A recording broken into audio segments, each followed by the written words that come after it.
আসসালামু আলাইকুম ভিউয়ার্স, আশা করি সবাই ভালো আছেন।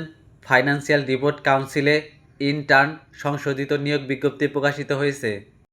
তো এখানে কিভাবে আবেদন করবেন এবং আবেদন করতে কি কি লাগবে আর এই বিজ্ঞপ্তি সংক্রান্ত A to Z আজকের ভিডিওতে আলোচনা করব।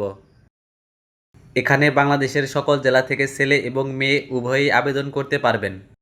পদের নাম ইন্টার্ন, মেয়াদ 3 থেকে 6 মাস, কাজের স্থান FRC অফিস।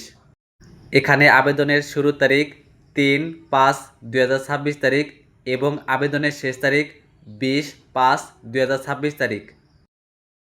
আবেদনের যোগ্যতা যে কোনো স্বীকৃত বিশ্ববিদ্যালয় হতে হিসাব বিজ্ঞান, ব্যবসায় প্রশাসন, ফিন্যান্স, ব্যাংকিং, ম্যানেজমেন্ট, অর্থনীতি, পরিসংখ্যান, আইন বা কম্পিউটার সায়েন্স ও ইঞ্জিনিয়ারিং, সফটওয়্যার ইঞ্জিনিয়ারিং বিষয়ে স্নাতক বা স্নাতকোত্তর বা সমমান পরীক্ষায় উত্তীর্ণ বা বর্ণিত পরীক্ষায় অবতীর্ণ হতে হবে এবং স্নাতক পর্যায়ে সিজিপিএ ন্যূনতম 2.5 হতে হবে।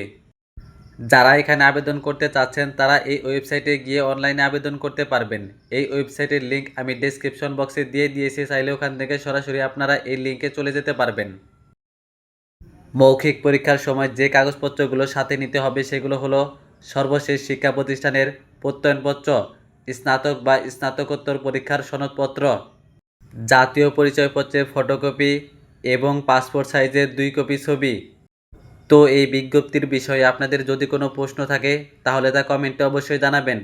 আর ভিডিওটি ভালো লাগলে অবশ্যই একটি লাইক করবেন এবং চ্যানেলে নতুন হলে এইরকম ইনফরমেটিভ ভিডিও পেতে চ্যানেলটি অবশ্যই সাবস্ক্রাইব করে রাখবেন। তো আজকের ভিডিওটি এই পর্যন্তই, দেখা হবে অন্য কোনো ভিডিওতে। সে পর্যন্ত ভালো থাকবেন, সুস্থ থাকবেন। আসসালামু আলাইকুম।